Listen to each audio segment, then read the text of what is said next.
오늘 우리 주시는 하나님의 말씀 다니엘 1장 1절로 9절까지 말씀을 함께 봉독했습니다. 오늘 제목 같이 함께 있습니다. 시작.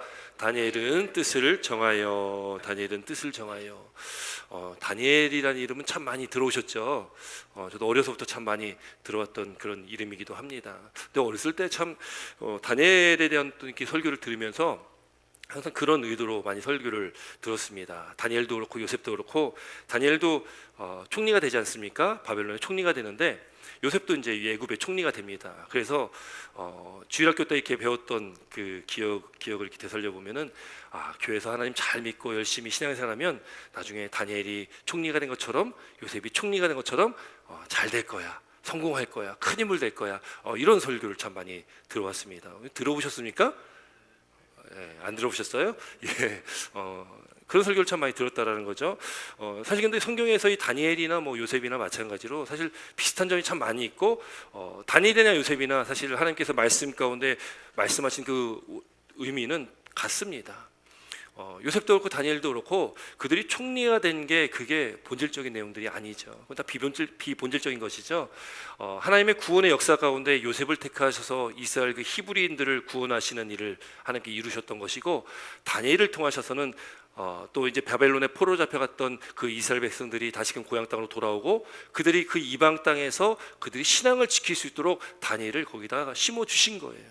그 다니엘은 선발대로 갔다 라고 우리가 생각하면 될 것 같습니다. 특별히 오늘 본문의 제목처럼 다니엘은 뜻을 정하였다. 이게 이제 본문 8절의 말씀이죠. 여기에 뜻이란 단어, 이 히브리어 립보란 단어를 쓰는데 킹 제임스 버전에는 그의 마음으로 번역을 합니다. 그의 마음. 뜻을 정했다라는 것은 그 마음을 정했다. 우리의 마음을 정한다. 우리의 뜻을 정한다. 그럼 그걸 어디다 정하겠습니까? 바로 하나님께 정하는 것이죠. 세상이냐 하나님이냐.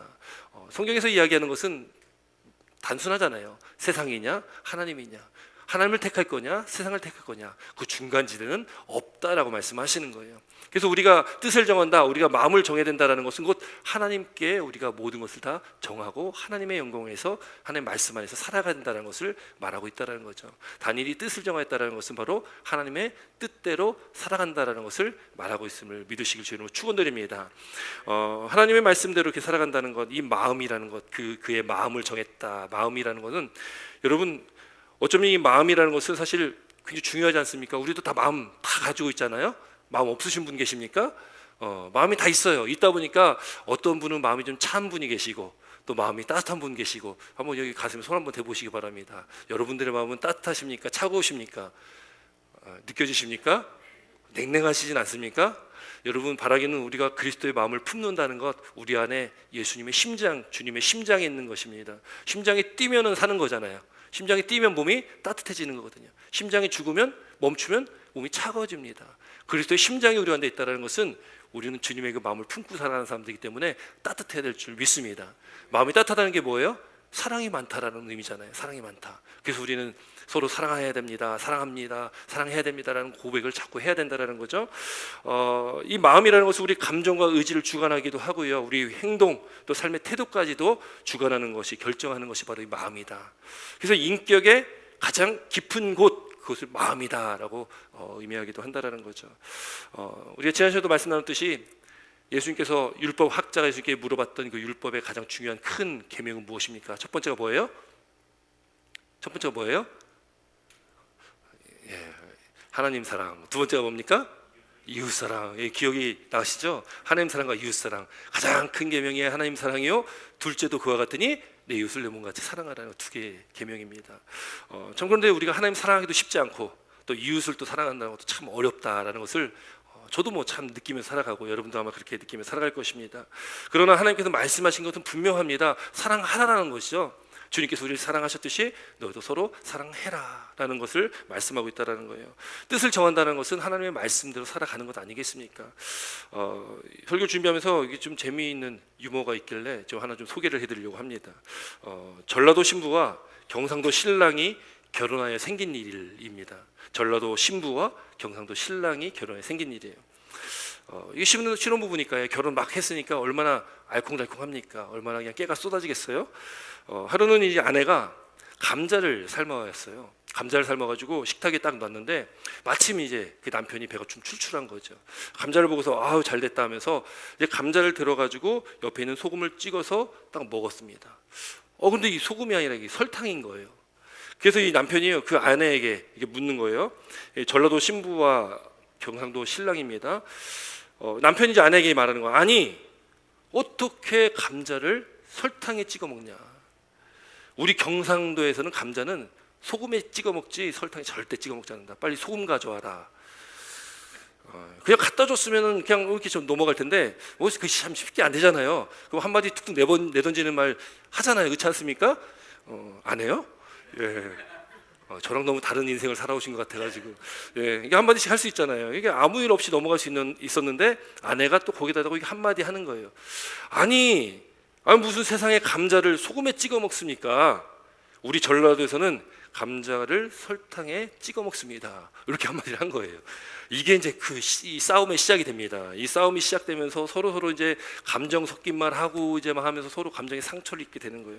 이 일 때문에 결국 이혼까지 하게 되는 그런 상황까지.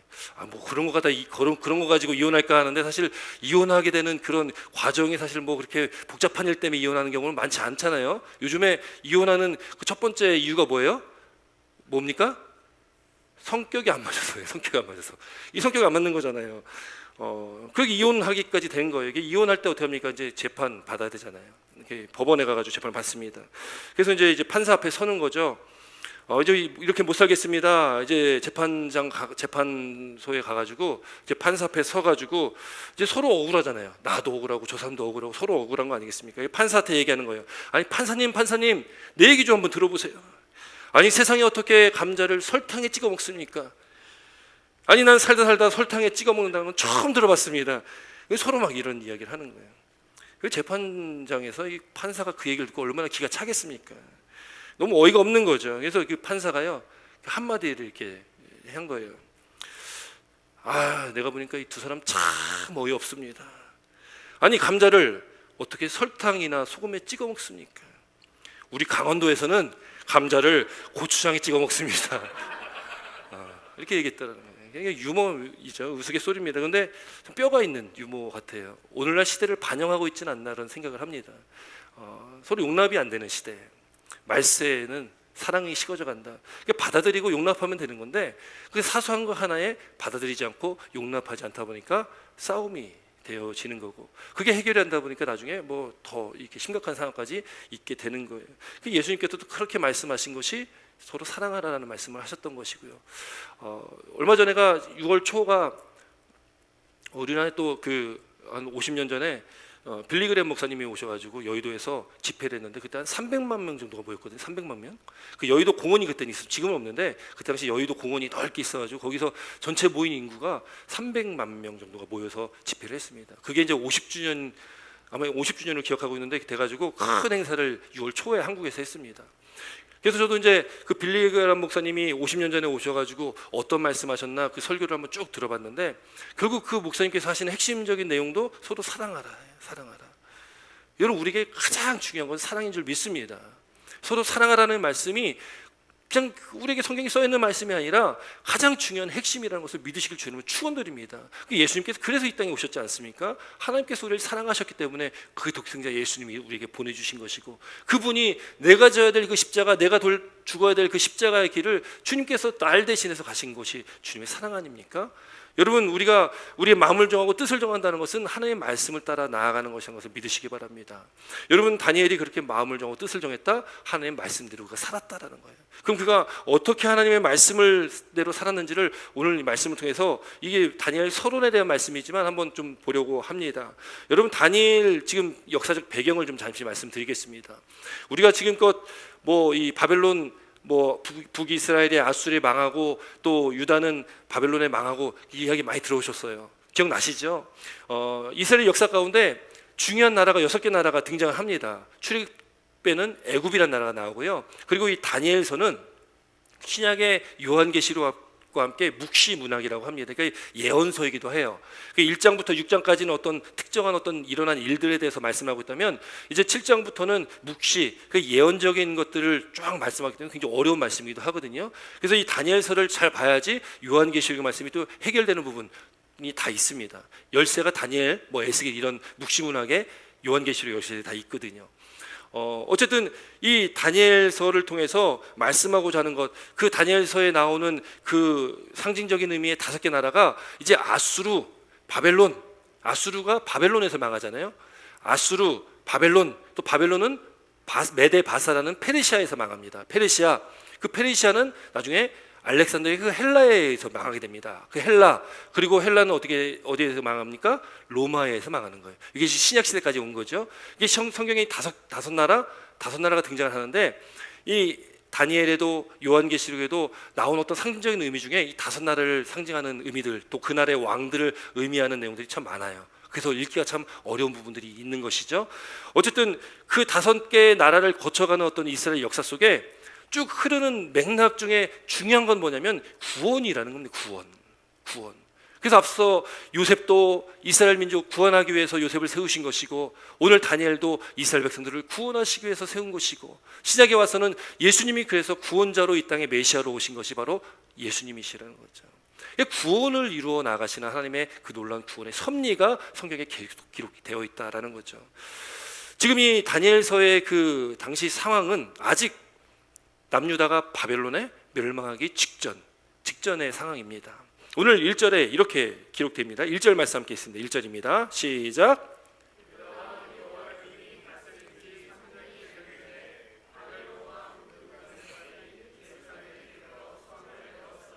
아멘. 여기 나오는 왕, 유다 왕의 이름이 여호야김입니다.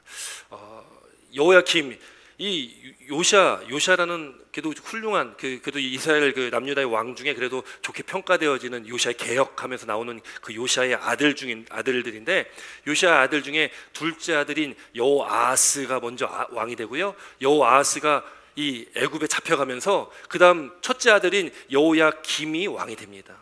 그리고 여호야김의 아들인 여호야긴이 그 다음 왕이 되고, 그 다음 왕이 마지막 왕인 시드기야입니다. 시드기야는 요시야 왕의 막내 셋째거든요. 어쨌든 이렇게 흘러갑니다. 지금 여호야김이라는 왕이 유다의 왕이 됐는데, 그때 누가 오냐면 바벨론의 르부갓네살왕이 쳐들어오는 거예요. 이게 1차 침공입니다. 침공했는데 그때 당시 바벨론에 어떤 이유가 있어서 이 르부갓네살 왕이 유다를 다 망하게 하지 못하고 다시 돌아가는데 그때 포로를 잡아가고 또 성전에 있는 그릇이나 그런 기물들을 가지고 가는 내용이 오늘 본문의 내용이에요. 그 1절에 보니까 바벨론 왕 느부갓네살이 예루살렘을 포위했다라고, 에워쌌다라고 기록을 하고 있다라는 거죠. 우리 2절 말씀 함께 있습니다. 2절입니다. 2절 시작.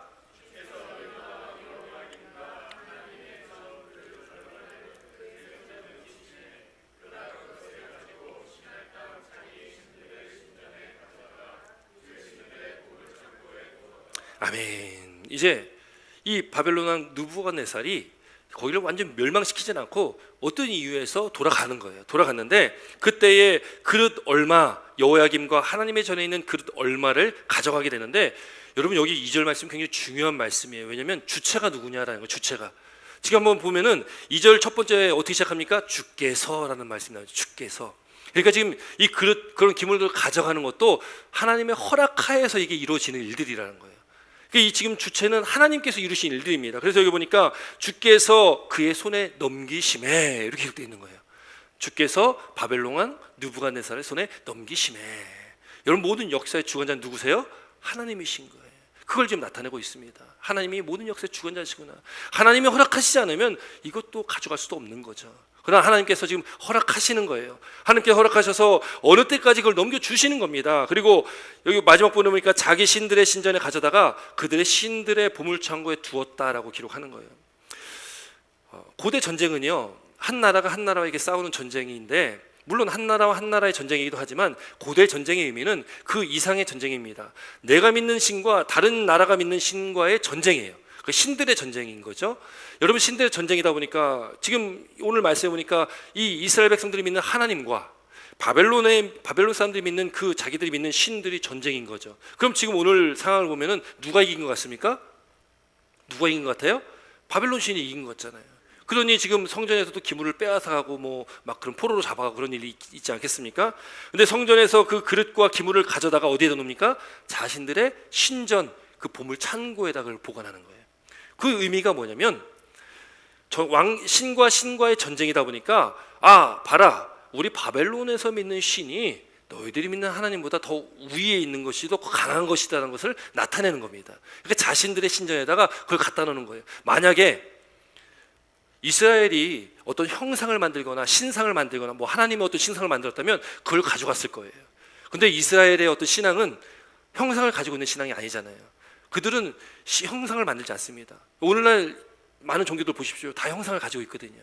대부분 형상을 가지고 있어요. 우리 성당도 보시면은 거기 뭐 마리아부터 시작해가지고 뭐 얼마나 많습니까? 이게 뭐 묵주도 계속 돌리고요. 십자가 붙들고 기도하고, 우리도 십자가 여기 뒤에 있지만 우리 뭐 그렇다고 십자가 붙들고 기도하지 않잖아요. 영화에 보면은 십자가 붙들고 기도하면 귀신이 어떻게 돼요? 쫓아가 도망간다고. 여러분 백날 십자가 붙들고 기도해 보십시오. 귀신 도망가나? 안 도망가죠. 안 도망갑니다. 십자가가 중요한 게 아니라 예수 그리스도의 이름이 중요한 거고, 그걸 상징하는 십자가를 여기다 달아놓은 거지, 이게 우리에게 뭐 큰 의미가 있는 게 아니에요. 그 목걸이 여기 막 그 예수님 믿지 않는 사람들이 뭐 십자가 목걸이 하면, 아니 예수 믿지도 않으면서 왜 십자가 목걸이 하냐, 내비두시기 바랍니다. 그냥 액세서리로 차고 다니는데 뭐 우리가 굳이 뭐 얘기할 필요 없잖아요. 여러분 십자가가 중요한 게 아니라 십자가에 달리신 예수님이 중요한 거잖아요. 나를 위해 십자가에 달리신 예수님, 그 예수님 중요한 거지 십자가는 그냥 형틀이잖아요. 만약에 그런 형상이 있었다면 바벨론 느부갓네살 왕이 그걸 가져갔을 거예요. 그런데 그런 형상들이 없으니 그냥 성전에 있는 그릇이나 그런 기물들을 가져갈 수밖에 없는 거죠. 여기 말씀이요, 사무엘상 5장에 가면 엘리 제사장이 나옵니다. 엘리 제사장 시대에 아직 사무엘 선지자가, 사무엘이 등장하지 않는 그때에, 어렸을 때겠죠. 그때에 엘리 제사장이 블레셋과 전쟁을 할 때 엘리의 두 아들 홈니와 비나스가 블레셋과 전쟁에 나갑니다. 아니 전쟁을 하는데 전쟁이 안 되는 거예요. 자꾸 집니다. 그러니까 고민하다가 이거 어떻게 하면 우리가 전쟁을 이길 수 있을까? 그래서 그때 생각해낸 게 뭐예요? 아하, 하나님의 언약궤를 가져오면 되겠구나. 하나님의 언약궤를 가져오는 거예요. 전쟁터로 가져왔는데 이깁니까 집니까? 졌어요. 그리고 블레셋의 이 언약궤를 빼앗깁니다. 이 언약궤 자체가 이기게 하는 게 아니라는 거예요. 언약궤가 아니라 하나님이 이기게 하시는 거지, 언약궤가 아닌데 우린 자꾸 그렇게 뭔가를 다른 것들로 우리가 대신해서 바라보고 의지하고 믿고 살아갈 때 참 많다라는 거예요. 그 말씀이 사무엘상에도 기록되어진 거, 여기도 기록되어진 게 마찬가지인 거죠. 언약궤를 가져갔는데 그 블레셋 사람들이 어디다 놓습니까? 다곤의 신전에 갖다 놔요. 다곤의 신전에다가. 다곤 신상 밑에다가 갖다 놨더니 사무엘상 5장 3절 4절 말씀 보니까 그 다음날 아침 일찍 일어나 보니까 다곤의 신상이요, 하나님의 언약궤 앞에 엎드려져 있는 거예요. 깜짝 놀랐겠죠. 다시 이걸 이렇게 세워가지고 자신들의 신상을 세워놓습니다. 그 다음날 갔더니 또 여호와의 언약궤 앞에 다곤의 신상이 또 엎드려져 있는 거예요. 입안에는 목이 잘리고 두 손목이 잘려가지고 목과 두 손목은 문지방에 가 있고요. 그렇게 엎드려져 있는 거예요. 이게 뭘 상징하겠습니까? 뭘 말씀하는 거겠습니까? 세상의 우상은 다 헛된 것이다. 다 죽은 것이고 아무것도 아니다. 오직 유일한 신은 누구다? 하나님이다라는 걸 말씀하고 있는 거예요. 하나님이다. 여호와 하나님만이 유일한 신인데 언약궤도 아니고 십자가도 아니고 오직 하나님만이 우리 하나님이신 거예요. 지금 바벨론의 느부갓네살이 그래서 그렇게 가져와 가지고 우리의 신이 하나님보다 우월하다라는 걸 나타내려고 하는 거예요. 그러나 그게 아니다라는 것을 말씀하고 있다는 거죠. 하나님께서 2절 주께서 넘기셨다. 이거는 바벨론 왕 느부갓네살도 깨닫지 못했을 거예요. 하나님께서 하시고 있는 구원의 섭리 역사 과정이다라는 것을 못 깨닫고 있다는 거죠. 그러나 우리는 말씀이 우리가 주어질게 우리는 눈을 보고 있지 않습니까? 그러므로 깨달으시기 바랍니다. 하나님께서 역사의 주관자이시라는 것을 믿으시기 바랍니다. 하나님께서 우리 모든 역사, 이 세상의 역사뿐만 아니라 우리 개개인의 인생의 그 모든 역사도 하나님께서 주관하신다는 것을 믿는 저와 여러분 되시기를 주의 이름으로 축원드립니다. 그렇게 이 성전 안에 있던 그릇 얼마를 가져갔고, 또 중요한 게 이제 포로로 잡아간 사람도 있습니다. 우리 3절과 4절 말씀 함께 있습니다. 3절 4절입니다. 함께 있습니다. 시작.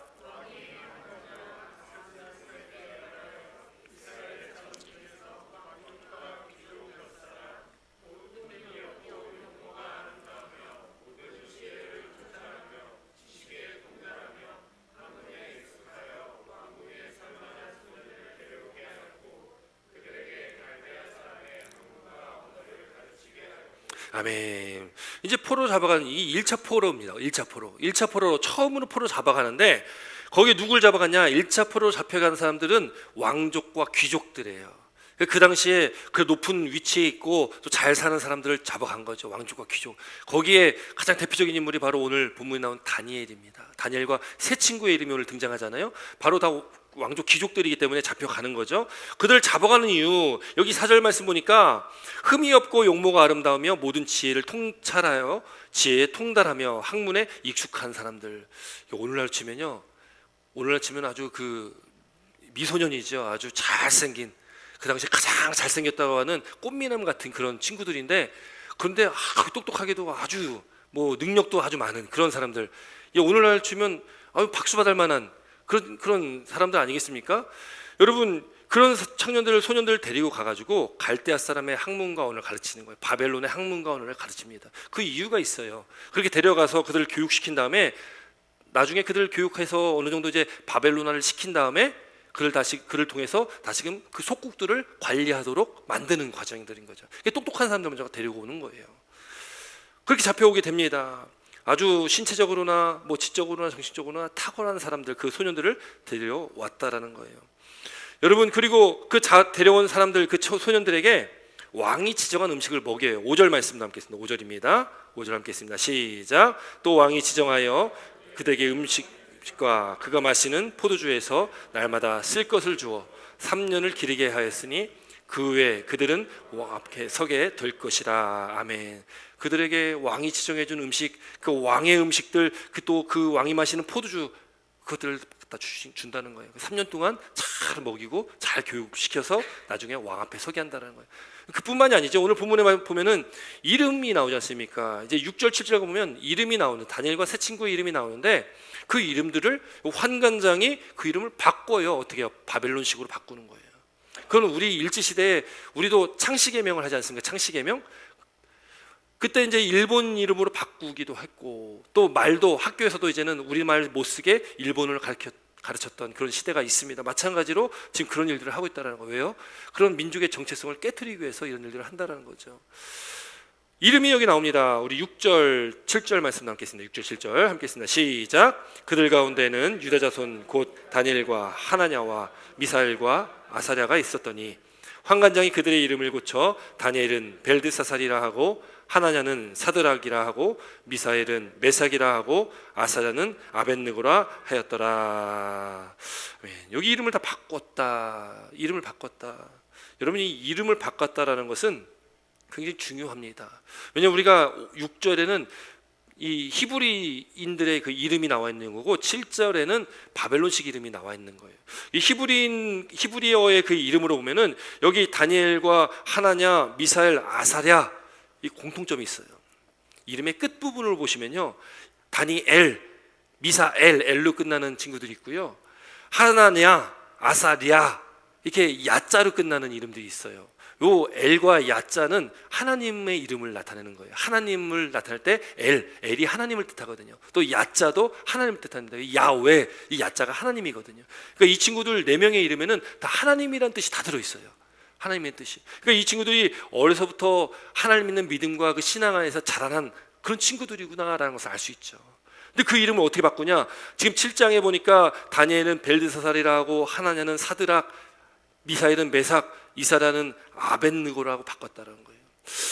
제 기억을 이렇게 되살려 보면은, 제가 그 주일학교 때 성경시험 보면은 꼭 성경시험을 어떻게 문제를 내냐면은 다니엘과 다니엘의 세 친구가 어떻게 이름을 바꿨나요? 이렇게 물어보는 거예요.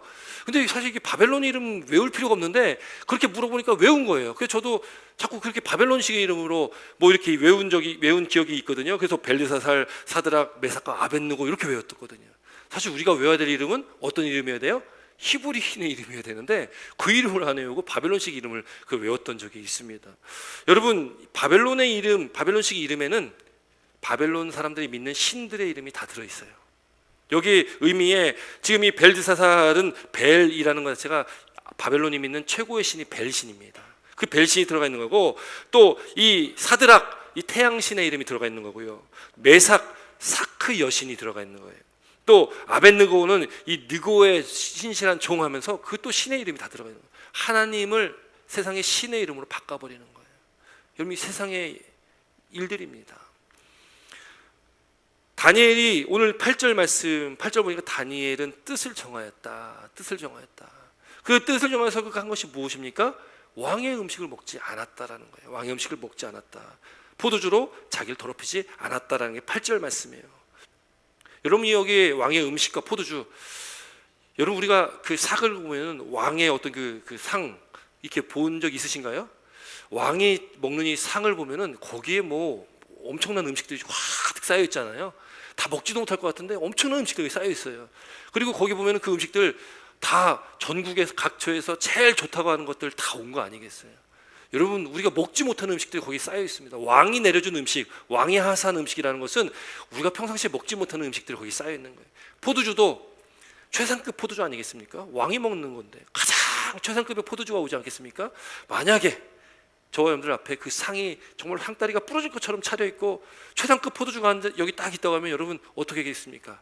야, 이거 웬 떡이냐, 이거. 그렇게 하지 않겠어요? 왕이 차려준 음식인데, 너무 맛있는 음식이 거기 차려져 있는데, 근데 그거를 거부해버린다. 그것을 거부한다는 것은 그런 엄청난 결단에 의해서 행하는 행동입니다. 왕이 내려주는 걸 거부한다는 것은 뭡니까? 왕의 명예, 그걸 거부하는 거잖아요. 결국 이게 잘못하면 왕에 의해서 벌을 받거나 죽을 수도 있는 그런 일 아니겠습니까? 그런데 지금 이 다니엘이 뜻을 정하여서 그 음식들을 먹지 않았다라는 거예요. 뜻을 정하였다. 앞서 말씀드렸듯이 그의 마음을 정했다. 하나님의 말씀과 뜻 가운데 그가 하나님의 말씀을 붙들고 그렇게 나아갔다. 자신을 더럽히지 않았다. 또 그 당시에 왕의 음식이라고 하는 것, 이 포도주라고 하는 것은 당시 고대에는 신전에서 제사를 드렸던 그 음식들이, 왜냐하면 신에게 바치는 음식을 가장 최상급으로 바치잖아요. 그 신에게 바쳐졌던 최상급의 음식들이 왕궁으로 들어오는 거 아니겠어요? 그래서 그 음식이 지금 나온 겁니다. 이 음식을 먹지 않는 것은, 그 음식으로 더럽히지 않겠다는 것은 이 음식은 제사의 의미로, 제사에 쓰였던 음식이기도 하다라는 거예요. 물론 우리가 신약으로 와서 신약에도 그런 사건들이 있어요. 이 사도 바울 때, 사도 바울이 로마서나 고린도전서에 보면 제사 음식에 대한 말씀들이 나옵니다. 그 당시에 초대교회, 소아시아의 많은 교회들이 많은 어려움들이 있었는데 그 중에 큰 문제 중에 하나가 제사 음식을 먹어도 되냐 말아야 되냐, 이런 일들이 있었다라는 거죠. 여러분 어렸을 때 혹시 그런 이야기 들어보셨죠? 제사 음식 절대 먹지 마라. 절대 먹지 마. 이거 귀신에게 바쳐진 거니까 절대 먹으면 안 된다. 저 어렸을 때 그런 얘기 많이 들었습니다. 교회에서도 그렇게 배웠어요. 그래가지고 제사 음식 절대 먹으면 안 된다라고 이렇게 알고 살았습니다. 그런데 사도 바울이 이야기하는 것이 뭐예요? 이 세상에는 이 모든 음식들은, 모든 것들은 다 하나님께서 주신 것이기 때문에 다 선한 것이다라고 사도 바울이 이야기하는 거예요. 그게 로마서와 고린도전서의 말씀입니다. 이 세상에 있는 모든 것은 다 하나님께서 지으신 것이기 때문에 선하다. 그래서 우리에게 먹을 수 있는 자유를 주셨다. 먹을 수 있는 권리를 주셨다. 먹는 것 먹을 수 있습니다. 제사 음식 먹어도 아무 탈 없습니다. 아무 이상 없습니다. 그런데 사도 바울이 거기다 덧붙인 게 뭐냐면, 내가 다 먹을 수 있지만 누군가가, 믿음이 약한 자가 그것을 보고 시험에 빠진다면 나 절대 먹지 않겠다. 내가 먹을 수 있는 자유도 있고 권리도 있지만 누군가가 나를 위해서 시험된다면 나 그거 다 안 먹겠다. 나 권리를 포기하겠다라고 말했던 것이 사도 바울입니다. 구약의 율법이 있기 때문에 오늘날 이 유대인들이요, 그 율법을 지금도 믿잖아요. 그 유대인들은 신약을 믿지 않습니다. 예수님도 인정하지 않습니다. 구약만 믿죠. 그러다 보니까 구약의 율법대로 그들이 지금 먹는 것도 다 그렇게 가려먹고 행동하는 것도 그렇게 율법에 따라 행동합니다. 그런데 우리는 예수님이 이 땅에 오셨고 우리에게 신약이 주어졌고, 예수님이 이 땅에 오심으로, 예수님 오심으로 폐하게 된 많은 법들 중에 이 음식에 관련된 것도 다 폐해진 거예요. 그래서 우리는 요즘에 다 먹죠. 다 먹지 않습니까? 내가 먹을 수 있는 음식은 다 먹지 않습니까? 먹지 말라고 해도 우리 다 먹잖아요. 그러니까 요즘에는 이제 우리는 그런 다 그 먹는 것에 해방된 시대에 살아가고 있는 거죠. 예수님께 이 땅에 오셔서 우리에게 놀라운 선물을 주신 것입니다. 아무거나 다 먹을 수 있는 축복. 유대인들은 지금도 돼지고기 먹지 않습니다.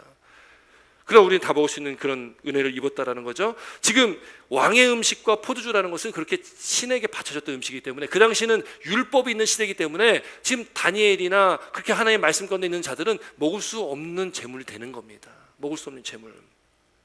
그 뜻을 정하여서 그 왕의 진미를 먹지 않았다. 그리고 그가 자기를 더럽히지 않기 위해서 어떻게 합니까? 8절 말씀 보니까 환관장에게 구합니다. 환관장에게 구하는 거예요. 우리 9절 말씀 함께 했습니다. 9절 9절입니다. 시작. 하나님이 다니엘로 하여금 환관장에게 은혜와 긍휼을 얻게 하신지라. 아멘. 여러분, 환관장의 입장에서는 이거 무슨 일입니까 이게? 아니 잘못해서 자기도 목숨이 위태위태해질 수 있는 그런 일 아니겠어요? 왕이 내려준 걸 안 먹는다고 하는데 그 안 먹는다고 하는 거를 그걸 동조하고 먹지 않게 하면 자기도 벌을 받을 수 있고 자기도 위태해질 수 있는 그런 상황 아니겠습니까? 그런데 여기 9절에 뭐라고 기록합니까? 하나님이 하셨다. 하나님이 그 환관장의 마음을 움직이시는 거예요. 그래서 다니엘로 하여금 그 환관장에게 은혜와 긍휼을 얻게 하셨다. 오늘 본문 1절부터 9절까지 말씀에 2절에 주께서 역사를 그렇게 주관하셨다면 9절의 말씀에는 하나님께서 다윗의 인생을 주관하시고 계시다는 것을 나타내고 있다는 거예요. 하나님이 근원한 하나님이십니다. 저와 여러분들 가운데 우리 삶을 주관하시는 하나님이시라는 것을 믿으시기 주의 이름으로 축원드립니다. 그러나 이 시대를 살아온 저와 여러분들이 우리가 반드시 깨닫고 명심하고 결단하고 살아가야 될 것은 다니엘이 뜻을 정한 것처럼 우리도 뜻을 정해야 된다는 거예요. 우리도 뜻을 정해야 된다는 거예요. 하나님 말씀 앞에 하나님께로 뜻을 정해야 됩니다. 여러분, 세상을 변화시켜야 될 교회가 요즘 교회로서의 역할을 못하니까 어떡합니까? 교회가 세상이 되레 교회로 들어와가지고요, 교회를 세속화시켜버립니다. 우리 성도들을 세속화시키는 거예요.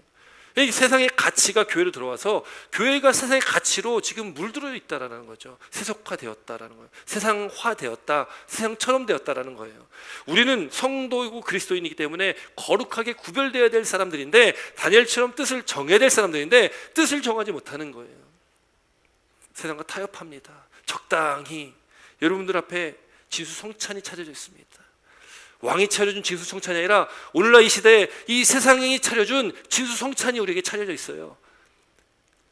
부, 귀, 영광, 명예, 권력, 힘. 사탄은 우리에게 그 상을 차려줍니다. 그 엄청난 진수성찬을 차려줘요. 그럼 사탄이 속삭입니다. 먹어봐라, 맛봐라. 이게 복이야 이게. 여러분, 잘 먹고 잘 살고 건강하고 자녀들 잘 되는 거 싫어하는 사람이 누가 있겠습니까? 근데 그게 목적이 되어지고 그게 우리 삶의 중심이 되어다 보니까 우리가 지켜야 할 그 뜻을 버리고 살게 되는 거예요. 다니엘이 정했던 그 마음을 우리는 버리고 살아가게 되는 거죠. 세상에 타협하고 물들어서 세상의 가치를 쫓아 우리는 살아가고 있다라는 것이죠. 여러분들은 어떠십니까? 저는 목회자이고 목사인데 저도 사실 부끄럽습니다. 저도 참 연약한 존재이고요. 저도 마찬가지 아니겠습니까? 오늘 우리에게 이 말씀을 또 주신 이유는 우리에게 또 이 말씀 앞에 돌이켜야 된다는 것을 또 우리에게 말씀하시는 거예요. 다니엘이 그렇게 그가 믿음을 지키고 그 말씀을, 그 하나님의 말씀 가운데 하나님의 뜻을 정하여서, 하나님께 뜻을 정하여서 그가 구분된 삶, 구별된 삶을 살았듯이 우리도 이 시대를 그렇게 살지 않으면 안 된다는 것을 우리에게 말씀해 주고 있다는 겁니다. 여기 흠이 없고 용모가 아름다우며 모든 지혜를 통찰하며 지식에 통달한 사람, 학문에 익숙한 사람, 오늘 시대의 어떤 세상의 어떤 가치들 아니겠어요? 또 왕이 지정한 그 엄청난 음식들 이름까지 바꾸는 것. 여러분, 마치 저는 이 말씀이요, 요한 1서 2장에 나오는 세상에 있는 모든 것이라고 하면서 요한 1서 2장 16절에 뭐라고 기록되냐면, 이 세상에 있는 모든 것이 육신의 정욕과 안목의 정욕과 이생의 자랑이니 다 아버지께로 온 것이 아니요 세상으로부터 온 것이다. 육신의 정욕, 안목의 정욕, 이생의 자랑입니다. 오늘 여기 본문의 말씀에 나오는 이 목록들이 똑같은 것 같아요. 육신의 정욕, 나의 만족과 유익을 구하는 것, 우리 앞에 차려진 그 상, 안목의 정욕, 이생의 자랑, 잘 되어야 되는 것, 잘 풀리고 더 높은 자리에 올라가야 되는 것, 남들보다 더 떵떵거리며 살 수 있는 그 위치에 가야 되는 그 명예들, 하나님 안에 있어야 될 우리가, 하나님 안에서 우리가 뜻을 정하여서 그렇게 다니엘, 하나냐, 미사엘, 아사랴, 그렇게 하나님께 주신 그 이름이 있어야 될 우리가 하나님께 주신 이름이 아니라, 하나님께 드러나는 것이 아니라 바벨론의 이름으로 바꾸어 주듯이 우리가 세상의 이름을 가지고 우리가 살아가고 있지 않나, 우리가 우리 삶을 되돌아보는 애길 주이름으로 축원드립니다. 이런 지난 일주일 동안 삶을 되돌아보고 우리 돌아온 인생을 돌아보고 우리가 다시 한번 결단하는 시간 되길 주이름으로 다시 한번 축원드립니다. 우리의 이름이, 우리에게 각자 고유의 이름도 있지 않습니까? 그러나 우리에게 또 주어진 게 무엇입니까? 성도, 그리스도인 이름입니다. 성도는 구별된 거룩한 자를 이야기하는 겁니다. 그리스도인 예수 안에 속한 자들, 바로 그것이 우리에게 주어진 이름들입니다. 근데 그걸 우리가 바꿔버리는 거예요. 세상의 이름으로. 교회 안에서는 성도입니다. 교회 안에서는 그리스도인입니다. 마치 그런 듯 살아갑니다. 교회 안에서는. 그런데 세상에 나가니까 성도가 아닌 거예요. 그리스도인이 아닌 거예요. 그저 세상의 이름을 가지고 세상에서 그렇게 살아갑니다. 내 앞에 차려진 그 세상의 진미들, 세상의 가치들을 마음껏 먹고 마음껏 즐기다가 또 교회 안에 오면 이제 성도인 척, 그리스도인 척 하며 살아가게 되는 것 아니겠습니까? 저와 여러분들이 그렇진 않습니까?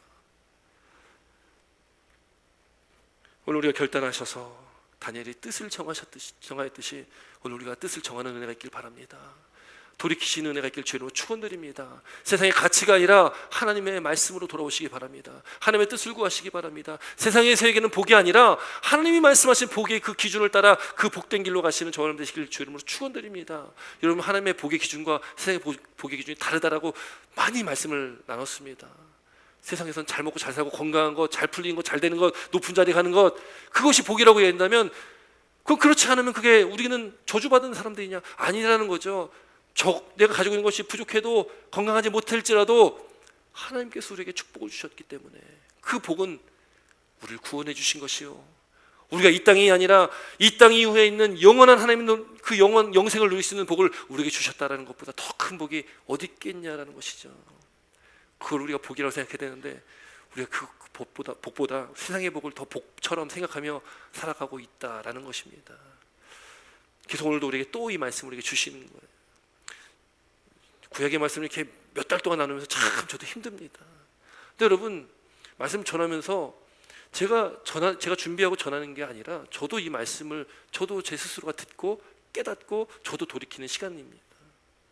저도 뭐 나은 게 하나도 없기 때문에 그렇습니다. 오늘도 이 말씀을 함께 나누면서 저 또한 이 말씀 가운데 제 자신을 돌아보면서 지난 일주일 동안 돌아봐도 참 하나님 앞에 죄송하고 부끄러운 날들, 시간들이 참 많다라는 것을 깨닫습니다. 우리가 오늘도 이렇게 돌이키시고 다니엘의 뜻을 정한 것처럼 그렇게 뜻을 정하셔서 또 한 주간의 삶을 살아갈 때에 하나님의 말씀 안에서 하나님의 기쁨이 되어지고 세상의 가치가 아니라 말씀의 그 기준에 합당한 삶으로 우리가 살아가는 저와 우리 사랑하는 성도님 되시기를 주 이름으로 축원드립니다. 기도드리겠습니다.